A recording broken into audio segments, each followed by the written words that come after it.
ইবলিস যদি আল্লাহর রাগ হওয়ার মতো সময়ে, ক্রোধ হওয়ার মতো সময়ে আল্লাহর সামনে আল্লাহর সরাসরি অবাধ্য হয়ে আল্লাহ তাকে বের করে দিচ্ছেন বিতাড়িত শয়তানকে, ওই টাইমে যদি দোয়া করার পর ইবলিসের দোয়া কবুল হয়, ও মুসলমান আপনি আল্লাহর গোলাম হিসেবে নিজেকে স্বীকার করেন, আপনি যত পাপিষ্ঠ হন না কেন আপনার দোয়া কেন কবুল হবে না?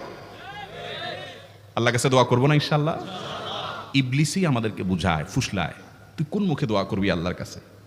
তোর নামাজের ঠিক নাই, তোর ইবাদতের ঠিক নাই, এত আকাম কুকাম করস ফেসবুকে ইউটিউবে, তোর মতো 2 নম্বর একটা মানুষ, কোন মুখে আল্লাহর কাছে দোয়া করবি? থাক, দোয়া করিস না, আমি কেমনে এই মুখ নিয়ে দোয়া করবি? এটা যখন আপনার মনের ভিতরে আসে তখন বুঝবেন যে মিস্টার ইবলিস অ্যাক্টিভ হয়ে গেছে আপনার শরীরে। 6টা দোয়া এবং জিকির আছে, যেই দোয়া জিকিরগুলো কোরআন হাদিসে বর্ণিত সকল দোয়া জিকিরের খোলাসা, সারমর্ম এবং নির্যাস। এই 6টাকে যদি কোনো মুসলমান নিয়মিত আঁকড়ে ধরে তাহলে কোরআন এবং হাদিসের যত দোয়া এবং জিকির আছে কেমন যেন তার নির্যাসটা নিয়মিত সে আমল করলো। বলবো সেগুলা? এই 6টা দোয়া এবং জিকিরের মধ্যে সর্বপ্রথম হলো নবী করিম সাল্লাল্লাহু আলাইহি সাল্লামের প্রতি দুরূদ প্রেরণ করা। নবীজি সাল্লাল্লাহু আলাইহি সাল্লামের প্রতি দুরূদ প্রেরণ করার আমল এরকম আমল, আপনি যদি সারা দিনে শুধুমাত্র নবীজির প্রতি দুরূদ প্রেরণ করার আমলটাই জিকির হিসাবে সবচেয়ে বেশি করেন, দোয়া হিসাবে যদি এটাই আপনি সারাদিন করতে থাকেন তো আপনার জন্য যথেষ্ট হবে আল্লাহর কাছে। আর কিছু না চাইলেও চলবে, আর কিছু না চাইলেও চলবে। দুরূদ মানে হলো নবীজির জন্য দোয়া করা। ভাই, আল্লাহ তার হাবিবকে রহম করবেন, আপনার আমার দোয়ার দিকে আল্লাহর তাকানোর কোনো ঠেকা আছে? নবীজি কি আমাদের দোয়ার কোনো মুখাপেক্ষী? কিন্তু আমরা তার জন্য দোয়া করলে ওই চান্সে আল্লাহ তাআলা আমাদের প্রতি অনুগ্রহ করবেন। একবার না, আপনি নবীজির প্রতি একবার রহমতের দোয়া করবেন, একবার দুরূদ পাঠ করবেন, মান সাল্লা আলাইয়া মাররাতান সাল্লাল্লাহু আলাইহি আশরা। নবীজি সাল্লাল্লাহু আলাইহি সাল্লাম বলেছেন, একবার আমার জন্য তোমরা দোয়া করলে, আমার প্রতি দুরূদ পাঠ করলে আল্লাহ তাআলা তোমাদের জীবনে 10 বার 10 জায়গায় 10 টাইমস তোমাদের উপর আল্লাহ তাআলা অনুগ্রহ করবেন। আপনি টেরও পাবেন না কত জায়গায় আল্লাহ অনুগ্রহ করেছেন, আল্লাহ বাঁচাই দিয়েছেন, একটুর জন্য শেষ হয়ে যান নাই। ওই যে দুরূদ পড়ছেন, আল্লাহ তাআলা রক্ষা করছে, আপনি খবরও নাই। আল্লাহ তাআলা আপনার প্রতি বিশাল একটা দান করছে, আপনি লক্ষ্য করেন নাই। ওই যে দুরূদ পড়ছেন একবার 10 বার রহমত হবে। এভাবে যত দুরূদ পড়বে সে তত রহমত এবং অনুগ্রহ পাবে। এক সাহাবী বলেছেন, ইয়া রাসূলুল্লাহ, আমি আমার দোয়ার কত অংশ আপনার জন্য রিজার্ভ রাখবো? আমি তো আল্লাহর কাছে অনেক কিছু চাইবো, অনেক কিছু নিবেদন করব, আপনার জন্য যেন আল্লাহ রহমত নাজিল করে, এটাই হলো দুরূদ। এই দুরূদটা আমি কি পরিমাণ রাখবো? 4 ভাগের 1 ভাগ, 3 ভাগের 1 ভাগ, অর্ধেক? এরপরে সাহাবী বলছেন, আসলে যদি সবগুলোই করি, উনি এক একটা পার্সেন্টেজ বলছেন, আর নবী করিম সাল্লাল্লাহু আলাইহি সাল্লাম বলছেন যে তাকে বুঝাচ্ছেন যে আরো বেশি করতে পারলে ভালো হয়।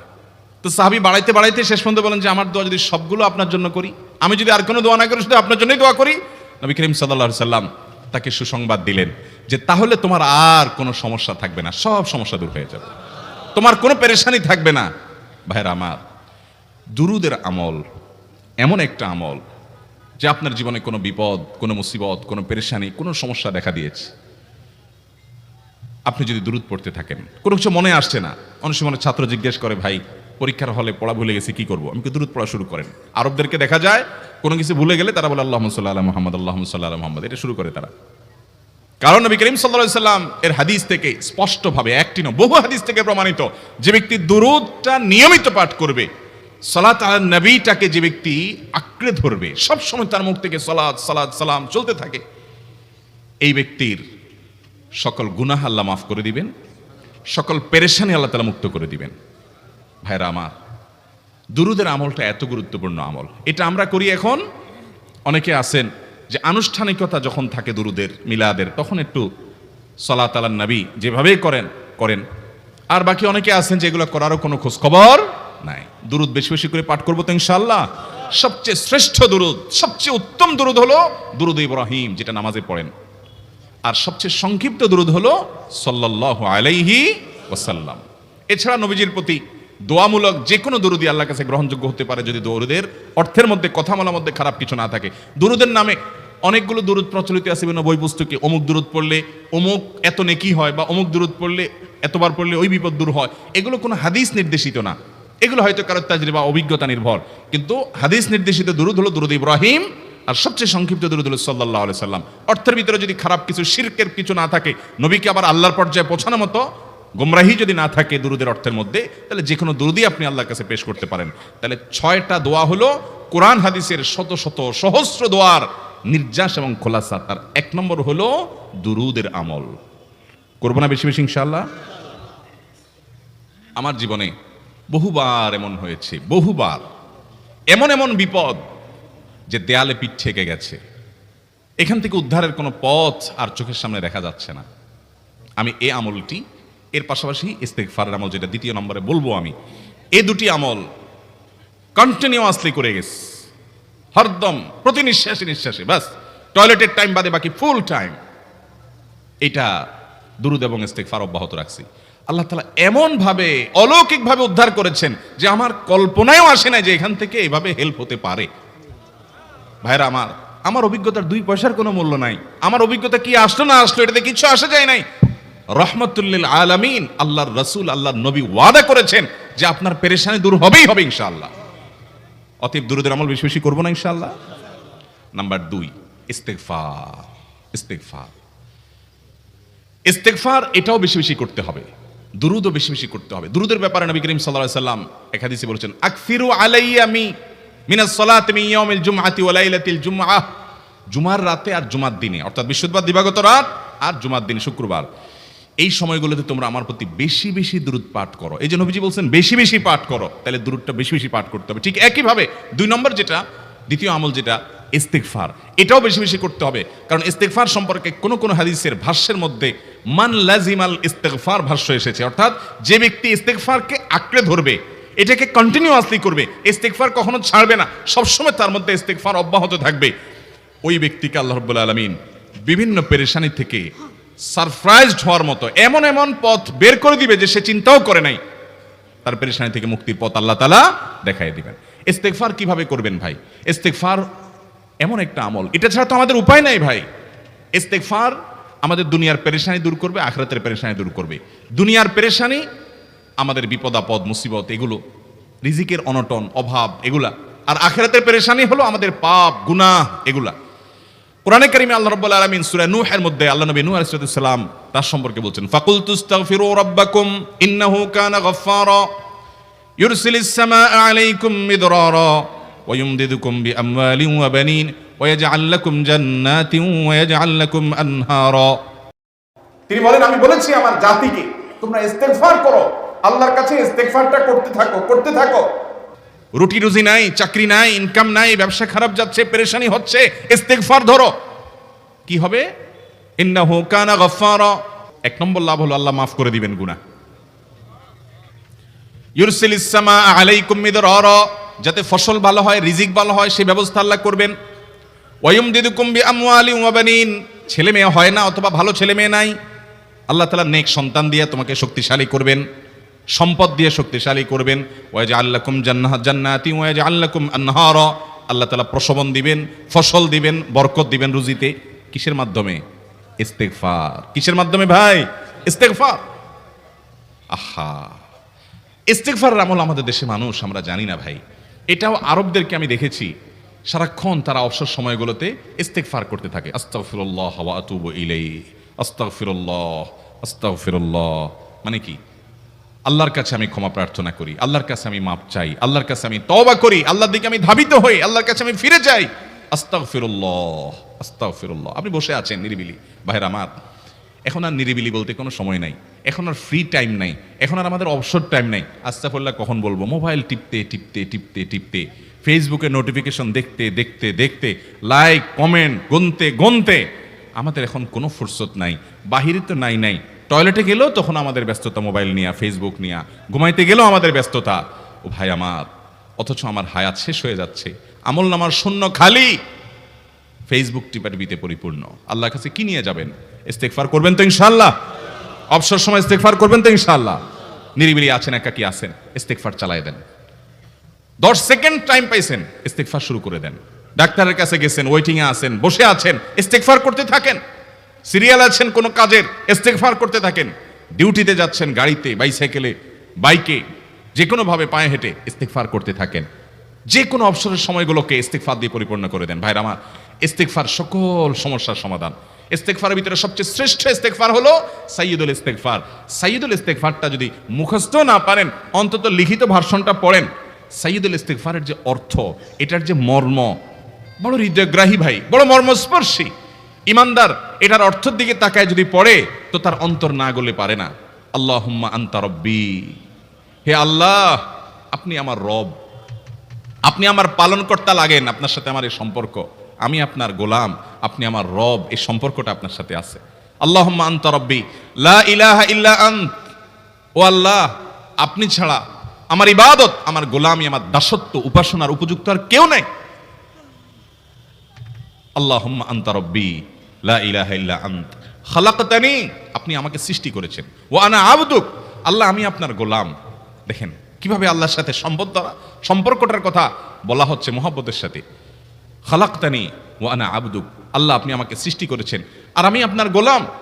ওয়া আনা আলা আহদিকা ওয়া ওয়া'দিকা মাস্তাতা'তু, আল্লাহ আপনার সাথে যে অঙ্গীকার করেছিলাম, আলাস্তু বিরব্বিকুম, আপনি জিজ্ঞেস করেছেন আলমে আরওয়াহাতে আমরা বলেছি বালা, হ্যাঁ আপনি আমার রব।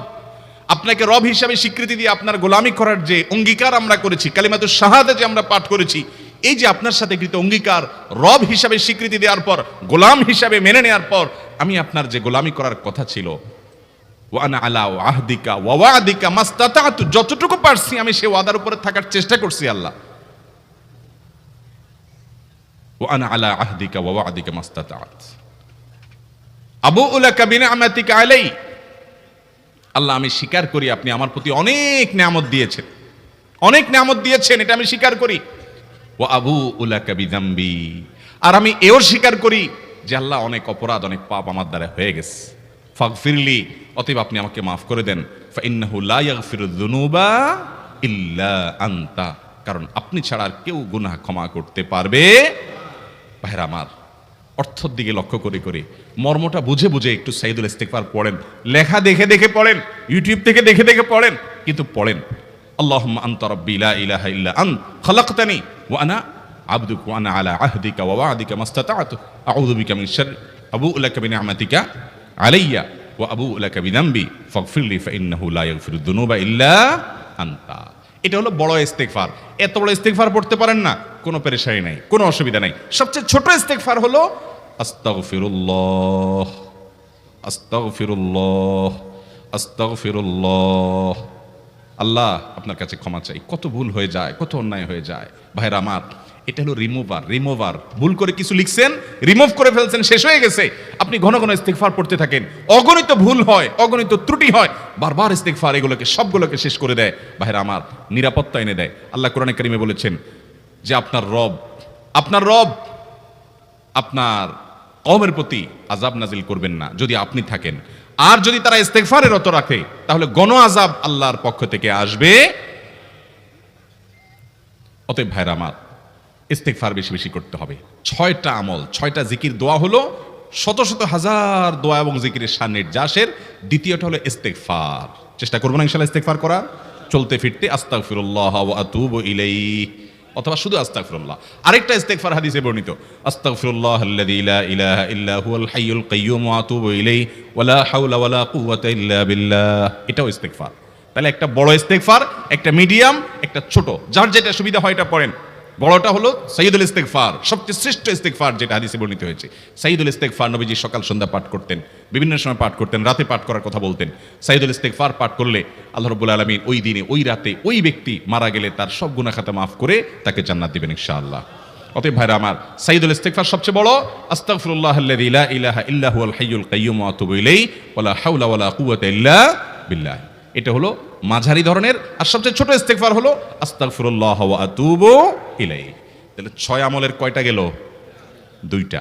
প্রথমটা হলো দুরুদ, আর দ্বিতীয়টা হলো ইস্তিগফার। নাম্বার 3, এটা আমাদের বেশিরভাগ মানুষ জীবনে হয়তো শুনেনও নাই, অনেকে হয়তো শুনছেন, আমল করা হয় না। খুব সীমিত সংখ্যক আল্লাহর বান্দার আমলের তৌফিক হয়। সেটা হলো ইয়া যাল জালালি ওয়াল ইকরাম। এটা একটা জিকির, আল্লাহ তাআলাকে ডাকা, আহ্বান করা, এটাই জিকির। ইয়া যাল জালালি ওয়াল ইকরাম। নবী করিম সাল্লাল্লাহু আলাইহি সাল্লাম বলেছেন, আলিযু বিয়া যাল জালালি ওয়াল ইকরাম, তোমরা ইয়া জাল জালালি ওয়াল ইকরাম এটাকে আঁকড়ে ধরো, এটাকে নিয়মিত করো, বেশি বেশি করে বলতে থাকো এটাকে সব সময় এটাকে মুদাওয়ামাতের সাথে কন্টিনিউয়াসলি এটা বলতে থাকো, ইয়া জাল জালালি ওয়াল ইকরাম। অনেক উলামায়ে কেরাম, মুহাদ্দিসিনে কেরাম ইয়া জাল জালালি ওয়াল ইকরাম কেন নবীজি এত বেশি বলতে বলেছেন, এটার মাধ্যমে আমাদের লাভটা কি, এর ব্যাখ্যা করতে গিয়ে বলেছেন ইয়া জাল জালাল মানে হলো হে মহান মহান বড়ত্বের অধিকারী, হে জালালের অধিকারী, হে জালাল, ওয়াল ইকরাম হে দানশীল। তাহলে প্রথম বাক্যে আল্লাহর বড়ত্বের কথা স্বীকৃতি দিয়ে প্রশংসা করা হয়, আর দ্বিতীয় বাক্যে হে দানশীল বলে আল্লাহ তাআলার কাছ থেকে চাওয়া হয় যে আপনি যেহেতু দানশীল এবং আপনি যদি মহান, অতএব আপনি আমাকে দান করেন। এটা ডাকলেই, আল্লাহকে এই বলে ডাকলেই চাওয়া হয়ে যায়। এই জন্য বেশি বেশি করে ইয়া জাল জালালি ওয়াল ইকরাম পড়তে হবে। অনেকে হয়তো নতুন শুনেছেন, আজকে থেকে শুরু করে দিবেন ইয়া জাল জালালি, সকাল বিকাল মনে থাকে না তো লিখে লিখে ওয়ালে টাঙ্গায় দেন, বাসা বাড়িতে এমন জায়গায় লিখে রাখেন তাকাইলেই নজরে পড়ে, কারণ মোবাইলে আমাদেরকে সবকিছু ভুলাই দেয়, দুনিয়ার ব্যস্ততা সব ভুলাই দেয়। এই জন্য বেশি বেশি ইয়া জাল জালালি ওয়াল ইকরাম পড়বো। 3টা হয়ে গেল। নাম্বার 4 নম্বর যে দোয়া এবং জিকির করতে নবী করিম সাল্লাল্লাহু আলাইহি সাল্লাম সব সময় আমাদেরকে উৎসাহ দিয়েছেন, অনুপ্রেরণা দিয়েছেন। এবং ইবনে সাদি রাহিমাহুল্লাহ তিনি 6টা নির্যাস দোয়া এবং জিকির যে বলেছেন তার 4 নম্বর হলো লা হাওলা ওয়ালা কুওয়াতা ইল্লা বিল্লাহ, লা হাওলা ওয়ালা কুওয়াতা ইল্লা বিল্লাহ, লা হাওলা ওয়ালা কুওয়াতা ইল্লা বিল্লাহ। এটা হলো সারেন্ডার করা, আল্লাহর কাছে সারেন্ডার করা, আত্মসমর্পণ করা। মানে আল্লাহ ছাড়া কোনো ভালো কাজ করার ক্ষমতা কারণ নাই, করার তৌফিক দেওয়ার ক্ষমতা কারণ নাই, আর পাপ থেকে বাঁচানোরও ক্ষমতা কারণ নাই। এই জন্য আমি কেমন যেন আল্লাহর কাছে সারেন্ডার করছেন, লা হাওলা ওয়ালা কুওয়াতা ইল্লা বিল্লাহ। কোন অবস্থা, কোন সামর্থ্য এগুলো কারোর কাছে নাই, শুধুমাত্র কার কাছে আছে? আল্লাহর কাছে আছে। এই অর্থ বুঝে আপনি লা হাওলা ওয়ালা কুওয়াতা ইল্লা বিল্লাহ বেশি বেশি পাঠ করবেন। নবী করিম সাল্লাল্লাহু আলাইহি সাল্লাম বলেছেন, তোমাদেরকে কি আমি জান্নাতের একটা ভান্ডারের খবর দিব, যেটা জান্নাতের ভান্ডার, সওয়াব টব না, সাধারণ অল্প স্বল্প সওয়াব না, পুরো জান্নাতের ভান্ডারের সন্ধান দিয়ে দিব। সাহাবা ইকরাম তো চাইতেনই সেটা। নবীজি সাল্লাল্লাহু আলাইহি সাল্লাম তখন বলেছেন যে লা হাওলা ওয়ালা কুওয়াতা ইল্লা বিল্লাহ, এটা হলো কানজুম মিন কুনুজিল জান্নাহ, জান্নাতের ভান্ডার সমূহের মধ্যে থেকে একটা বড় ভান্ডার হলো লা হাওলা ওয়ালা কুওয়াতা ইল্লা বিল্লাহ। অতএব এই আমলটাও বেশি বেশি করবেন। 4 নম্বর আমল হয়ে গেল। দুরুদের আমল 1, ইস্তিগফার আমল 2, ইয়া জাল জালালি ওয়াল ইকরাম 3, লা হাওলা ওয়ালা কুওয়াতা ইল্লা বিল্লাহ। কয়টা হলো? 4। 5 নম্বর আমল হলো দোয়া ইউনুস। দোয়া ইউনুস জানা আছে তো? লা ইলাহা ইল্লা আনতা সুবহানাকা ইন্নী কুনতু মিনাজ জালিমিন। ভাইরা আমার, অর্থের দিকে তাকায়া মাঝে মধ্যে মোবাইল টোবাইল সব ফালায় রেখে একটু আল্লাহর সাথে কথা বলবেন, আল্লাহর সাথে একটু কানেক্টেড হওয়ার চেষ্টা করবেন, আল্লাহর সাথে একটু সংযুক্ত হওয়ার চেষ্টা করবেন। ডিসকানেক্টেড তো পুরো লাইফটা কাটাই দিলেন, একটু কানেক্টেড হওয়ার চেষ্টা করেন। প্রতিদিন কিছু সময় বসে একটু জিকির করেন, চলতে ফিরতে একটু আল্লাহকে সময় দেন। আপনি উপকৃত হবেন, আপনার কলব জিন্দা হবে, আমল নামা সওয়াবে পরিপূর্ণ হবে। লা ইলাহা ইল্লা আনতা সুবহানাক ইন্নী কুনতু মিনাজ জালিমিন। অর্থের দিকে তাকান, কত মর্মস্পর্শী। লা ইলাহা ইল্লা আনতা, আল্লাহ আপনি ছাড়া কোনো সত্যিকারের মাহবুদ নাই, উপাস্য নাই। সুবহানাক, আপনি পবিত্র, আমি আপনার পবিত্রতা জ্ঞাপন করছি। ইন্নী কুনতু মিনাজ জালিমিন, তবে আমি সেই সব মানুষদের অন্তর্ভুক্ত যারা নিজের প্রতি নিজে জুলুম করেছে, অবিচার করেছে, অন্যায় করে আমার নিজের পায়ে নিজে কুড়াল মেরেছি বহু। অতএব আপনি আমাদের প্রতি রহম করেন। এই দোয়া পাঠ করে আপনারা সবাই জানেন আল্লাহর একজন নবী, তিনি জীবনের সবচেয়ে কঠিন পরিস্থিতির মুখোমুখি হয়ে এমন বিপদে পড়েছেন যে বিপদ থেকে উদ্ধারের কোনো পথ ছিল না। দুনিয়াবি সকল সিস্টেম বলবে যে সমুদ্রে নিক্ষেপিত হয়ে বিশাল বড় সমুদ্রের প্রাণী মাছের পেটে চলে গেলে সে মানুষ আবার বাঁচে কিভাবে? মুহূর্তের ভিতরে তো মারা যাবে অক্সিজেনের অভাবে। এটাই দুনিয়ার সিস্টেম বলে। আল্লাহ তাআলা অলৌকিকভাবে, লৌকিক সিস্টেমের ঊর্ধ্বে রেখে আল্লাহ তাআলা তাকে এই বাক্য পাঠ করার কারণে, এর মাধ্যমে আল্লাহ তাকে মুক্তি দান করেছেন। এবং আল্লাহ তাআলা এই ঘটনা কোরআনে উল্লেখ করার পর একটা সুসংবাদ বলছেন আমাদের সবার জন্য, বিরাট বড় আনন্দের সংবাদ। আল্লাহ বলেছেন ওয়াকাযালিকা নুনজিল মুমিনিন। এই বাক্য পাঠ করার পর ইউনুস আলাইহিস সালামকে শুধু রক্ষা করেছেন আল্লাহ, তাই নয়, আল্লাহ বলেছেন একইভাবে তাকে যেরকম রক্ষা করেছি, এই বাক্য যদি কেউ পড়ার মতো পড়ে, হক আদায় করে পড়ে, মনের গভীর থেকে পড়ে, মর্ম উপলব্ধি করে পড়ে, নিয়মিত পড়ে, ওয়াকাযালিকা নুনজিল মুমিনিন, ঈমানদারদেরকে আমি রক্ষা করে দেব এভাবে। আরো শুনবেন, আমাদের প্রিয় নবী সাল্লাল্লাহু আলাইহি ওয়াসাল্লাম বলেছেন, তোমরা আমার ভাই ইউনুস ইবনে মাত্তা যে দোয়া করেছে, ওই দোয়াটাকে তোমরা আঁকড়ে ধরবা, যে কোনো বিপদে আপদে মুসিবতে আল্লাহর কাছে চাইবা। ভাইরা আমার, আমরা বিপদ আপদে পড়লে হুজুরদের কাছে চলে যাই দোয়ার জন্য। অনেকে মাজারে চলে যায়, সেখানে মানত করে, টাকা পয়সা দেয় বিপদ উদ্ধার করার জন্য। কপাল পোড়া জানে না ও কার গোলাম, ও আরশ আজিমের মালিকের গোলাম, তার সাথে ডাইরেক্ট কানেক্টেড হওয়ার সুযোগ আছে, শুধু ইউজ করলেই হয়, সুইচ দিলেই হয়। কপাল পোড়া জানে না, ডানে বামে গিয়ে নিজের আমল বরবাদ করে, ইমান বরবাদ করে, তাওহীদ নষ্ট করে। ভাইরা আমার, তাহলে যে কোনো সমস্যা ফিল করি অথবা স্বাভাবিক অবস্থাতে দোয়া ইউনুস পাঠ করব, লা ইলাহা ইল্লা আনতা সুবহানাকা ইন্নী কুনতু মিনাজ জালিমিন। ভাইরা আমার, দুনিয়ার মানুষের কাছে আপনি অপরাধী এটা বললে খারাপ লাগে, খারাপ লাগে। আপনি একটা অফিসে চাকরি করেন, দুর্নীতি করে চুরি করে ধরা পড়ছেন, বসের কাছে যায় মাপ চাইছেন, স্যার ভুল হয়ে গেছে, আর কখনো করব না, লোভে পড়ে করে ফেলছি, বিপদে পড়ছিলাম, টাকা টানছিল স্যার, আর কোনোদিন করব না, মাফ করে দেন স্যার, চাকরিটা রাখেন স্যার। আপনি মাপ চাইলেন, লজ্জিত হলেন, চোখের পানি ফেললেন, পাও ধরে মাপ চাইলেন, ছোট হলেন। এই ছোট হওয়ার পরে আপনার চাকরি যদি টিকেও যায়, বস যদি আপনাকে মাফ করেও দেন, তারপরেও কি আপনার কাছে ভালো লাগবে? না এত বড় একটা অঘটন ঘটলো, ছোট হলেন, সবার সামনে লজ্জিত হলেন, অনুতপ্ত হলেন, ধরা পড়লেন, মাপ চাইতে হলো, এই জন্য আপনার খারাপ লাগবে না? কিরকম খারাপ লাগা লাগবে? এত খারাপ লাগা লাগে অনেকে সহ্য করতে পারে না, গুনাহের দিকে চলে যায়, আত্মহত্যা পর্যন্ত করে ফেলে, এই বেজ্জতি সহ্য করতে পারে না। ঠিক না ভাই? ঠিক।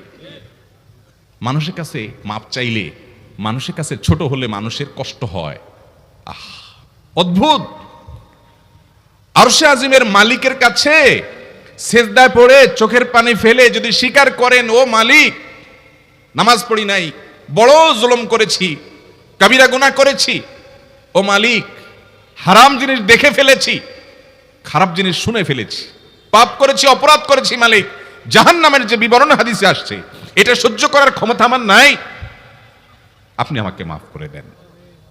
এইভাবে যদি আল্লাহর কাছে একটু চোখের পানি ফেলে দোয়া করেন, একটু দোয়া করে দেখেন, আল্লাহর শপথ করে বলছি, আপনার জীবনে সবচেয়ে আনন্দের মুহূর্ত হবে তখন যেদিন এরকম দোয়া করতে পেরেছেন, চোখের পানি ফেলতে পেরেছেন। দুনিয়ার মানুষের কাছে ছোট হলে মানুষের মনটা সংকীর্ণ হয়, ছোট হয়, মানুষ অপমান বোধ করে, খারাপ লাগে। মালিকের কাছে যদি কেউ মাপ চায়, চোখের পানি ফেলে, ইস্তেগফার করে, ছোট হয়, তাহলে তার অন্তরে আরো আনন্দ অনুভব হয়। সালহাতু সঙ্গে বুদি দিল খরাশ, আজমুদে এক জামানা খাকে বাস। পাথর হয়ে বহুকাল ছিলে ভাই, কিছু কালের জন্য একটু মাটি হওয়া আসো, একটু মাটি হয়ে দেখো, পাথর হয়ে তুমি যতটা আনন্দিত হয়েছো, পুলকিত হয়েছো, পরিতৃপ্ত হয়েছো, আরশ আজিমের মালিকের শপথ করে বলছি, আল্লাহর কাছে মাটি হয়ে, ছোট হয়ে, তুচ্ছ হয়ে, অপমানিত হয়ে, ক্ষমা চেয়ে, ইস্তেগফার করে তুমি যখন লা ইলাহা ইল্লা আনতা সুবহানাকা ইন্নী কুনতু মিনাজ জালিমিন, নিজে পাপ করেছো এটা স্বীকার যখন করবে, তখন আল্লাহ তাআলা শুধু মাফ করবেন না, তোমাকে ঈমানের স্বাদ দিবেন, তুমি সাথে সাথে অন্তরে সেটা অনুভব করবা।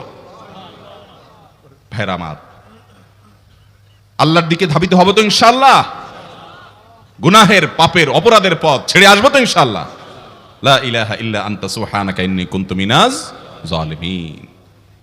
কোরআন হাদিসের নির্যাসের 5 নম্বর আমল দোয়া ইউনুস। নবীজি সাল্লাল্লাহু আলাইহি সাল্লাম বলেছেন, আমার ভাই ইউনুস আলাইহিস সালাম, তিনি আল্লাহর কাছে এটা পড়ে যেরকম বিপদ থেকে রক্ষা পেয়ে গেছেন, তোমরা আমার ভাই ইউনুস আলাইহিস সালামের দোয়াটা বেশি বেশি পড়বা, ওইটাকে তোমরা আঁকড়ে ধরবা, তোমাদেরকে আল্লাহ তাআলা উদ্ধার করবেন। আল্লাহ কোরআনে ওয়াদা করেছেন, ওয়া কাযালিকা নুনজিল মুমিনিন, এভাবে আমি ইমানদারদেরকে রক্ষা করব। অতএব ভাইরা আমার, বিপদ আপদে ওই মাজারে দৌড় দিবেন না, হুজুরের কাছে দোয়া চান, এটাতে দোষের কিছু নাই, কিন্তু সবকিছুর আগে আপনি নিজে নিজের মালিকের কাছে চান। আমরা অনেকে দোয়া করি না, কেন করি না? আমরা মনে করি, যাই রে, আমি এত গুনাহগার মানুষ, আমার দোয়া কবুল হবে, এই জন্য হুজুরের কাছেই শুধু যায়, যে হুজুর যদি কিছু বলে দেয়। আল্লাহর কাছে ডাইরেক্ট চাইলে যে পাওয়া যাবে, এটা অনেক মুসলমান বিশ্বাস করে না, ভালো করে জানে না। ভাইরা আমার, আল্লাহ কোরআনে বলেছেন, উদউনি আস্তাজিব লাকুম, তোমরা আমার কাছে দোয়া করো, আমি কবুল করব। ওয়াদা করেছেন আল্লাহ তাআলা। আমার রব কি ওয়াদার খেলাফ করে? আমাদের রব ওয়াদার খেলাফ করে? ইন্নাহু লা ইউখলিফুল মিআদ, তিনি ওয়াদার খেলাফ করেন না। তিনি বলেছেন তোমরা দোয়া করো, হালাল বক্ষণ থাকে, যদি হালাল উপার্জন যদি থাকে, শরীরে যদি হারাম যদি না থাকে, শর্ত আদায় করে দোয়া যদি করেন, দোয়া করে আবার হুলস্থুল যদি না করেন, তাড়াহুড়ো যদি না করেন, দোয়া করে আল্লাহর কাছে দরখাস্ত জমা দিয়ে দেন, দুরূদ পাঠ করেন, শর্ত আদায় করে দোয়া করেন। আপনি যত অপরাধী হন, যত গুনাহগার হন, যত পাপিষ্ঠ হন, আল্লাহ আপনার দোয়া কবুল করবে। আচ্ছা ভাই, আমরা যত খারাপ হই, আপনি নামাজ পড়েন না, আপনি ফিল্ম দেখেন, আপনি হারাম জিনিস দেখেন, আপনি অনেক খারাপ কাজ করেন, গালিগালাজ করেন, মানুষের হক মারেন, যত খারাপ আপনি হন, আপনি ইবলিসের চেয়ে বেশি খারাপ হতে পারবেন? ইবলিসের চেয়ে বেশি খারাপ হওয়ার সুযোগ আছে? খারাপের বাপ সে, তার মতো খারাপ তো আপনি চাইলেও হতে পারবেন না, ঠিক না? ঠিক। আচ্ছা, এই ইবলিস আল্লাহর কাছে দোয়া করছে কখন? এমন সময় যখন আল্লাহ তাকে নির্দেশ করছে সিজদা করো আদমের সম্মানে। সেই নির্দেশ সে লঙ্ঘন করেছে ডাইরেক্ট আল্লাহর সামনে, সরাসরি লঙ্ঘন, সরাসরি বিদ্রোহ। আপনার সামনে আপনার ছেলে, আপনার কর্মচারী, আপনার কাজের লোক ডাইরেক্ট যদি একটা জিনিস বলে পারবো না, কি পরিমাণ মেজাজ আপনার গরম হবে চিন্তা করেন। অথচ আপনিও মানুষ, সেও মানুষ, আর আল্লাহ হলেন সৃষ্টিকর্তা, এ হলো সৃষ্টি। সে যুক্তি দেখায়, খালাক্তানি মিন নার ওয়া খালাক্তাহু মিন তিন, আমারে আগুন থেকে তৈরি করছেন, তারে মাটি থেকে তৈরি করছেন, আমি কেন তারে সিজদা করব? তর্ক যুক্তি হাজির করে আল্লাহর নির্দেশকে আল্লাহর সামনে লঙ্ঘন করেছে। কত ডেঞ্জারাস সিচুয়েশন বুঝেন, কি পরিমাণ রাগ আল্লাহ রাব্বুল আলামিন হওয়ার কথা। তার তো গুণবাচক নাম শুধু রহমান রহিম না, তার গুণবাচক নাম আছে কি? কাহার, জব্বার। তো আল্লাহ রাব্বুল আলামিনের এই গুণবাচক নামও তো আছে। তিনি হচ্ছে প্রচন্ড রকমের কাহারের অধিকারী। তো আল্লাহর সামনে ডাইরেক্ট তার আদেশকে লঙ্ঘন করেছে, হঠকারিতা দেখিয়েছে, অহংকার করেছে, দম্ভ দেখিয়েছে, এত বড় বেয়াদবি করেছে। ওই টাইমে আল্লাহ তাআলা তো রাগ হওয়ার কথা। ওই রাগের সময়, ওই কঠিন সময় ইবলিস যখন আল্লাহ তাকে বললেন, যাও ফখরুজ মিনহা ফাইন্নাকা রাজিম, জান্নাত থেকে বের হও, তুমি বিতাড়িত, আল্লাহ রাগ হয়ে তাকে জান্নাত থেকে বের করে দিলেন। ভাইরা আমার, এই রকম সময় পর্যন্ত ইবলিস দোয়া করে বসছে। কি দোয়া করছে? রব্বি আনজিরনি ইলা ইয়াউমি ইউবআসুন, আল্লাহ আমাকে সুযোগ দেন, কিয়ামত পর্যন্ত হায়াতটা দেন আমারে। দোয়া করে বসছে। কিন্তু আল্লাহ তাআলা কি করছেন?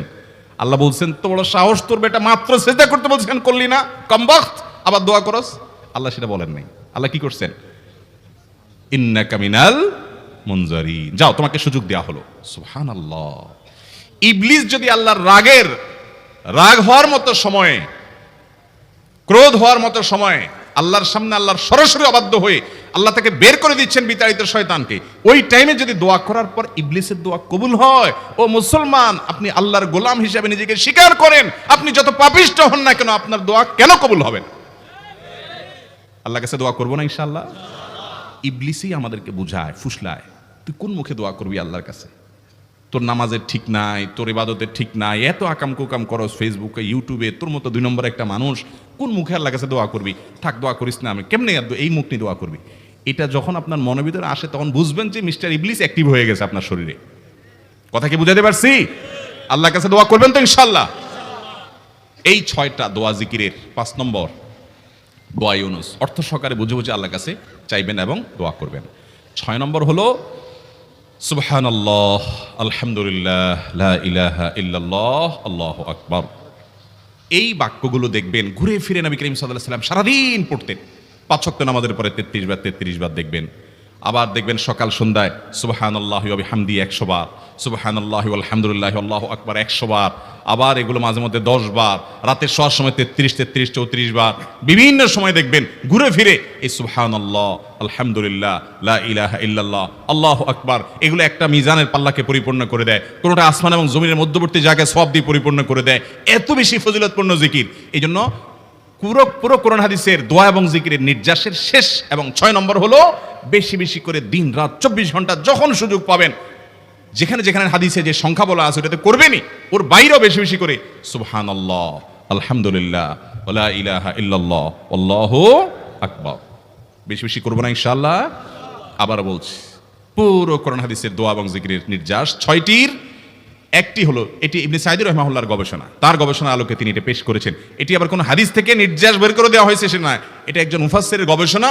তিনি বলেছেন কোরআন হাদিসে যত দোয়া বলা হয়েছে সবগুলোর মর্ম কথা এর মধ্যে চলে আসে। তাছাড়া নবী সাল্লাল্লাহু আলাইহি ওয়াসাল্লাম এবং কোরআনে এইগুলাকে বেশি বেশি করতে বলেছেন। আলিজু, আকফিরু, মান লাজিমা, এই শব্দগুলো ব্যবহার করা হয়েছে। এই জন্য এগুলো বেশি বেশি করে করতে হবে। এই যে শেষেরটা নবী সাল্লাল্লাহু আলাইহি ওয়াসাল্লাম সবসময় বিভিন্ন জায়গায় করতেন। আবারও বলছি, নাম্বার 1 দুরুদ, নাম্বার 2 ইস্তিগফার, নাম্বার 3 ইয়াদাল জালালি ওয়াল ইকরাম, নাম্বার 4 লা হাওলা ওয়ালা কুওয়াতা ইল্লা বিল্লাহ, জান্নাতের ভান্ডার এটা। নাম্বার 5, লা ইলাহা ইল্লা আনতা সুবহানাকা ইন্নী কুনতু মিনাজ জালিমিন, বিপদ না আসলেও স্বাভাবিক অবস্থায় পড়বেন। নাম্বার 6, সুবহানাল্লাহি ওয়ালহামদুলিল্লাহি ওয়ালা ইলাহা ইল্লাল্লাহু আল্লাহু আকবার। নিয়মিত করব তো ইনশাআল্লাহ। আল্লাহ আমাকে আপনাকে আমাদের সবাইকে আমল করার তৌফিক দান করুন, সব সময় জিকিরের মধ্যে থাকার তৌফিক দান করুন। জাযাকুমুল্লাহু খায়রা ওয়া আখিরু দাওয়ানা আলহামদুলিল্লাহি রাব্বিল আলামিন।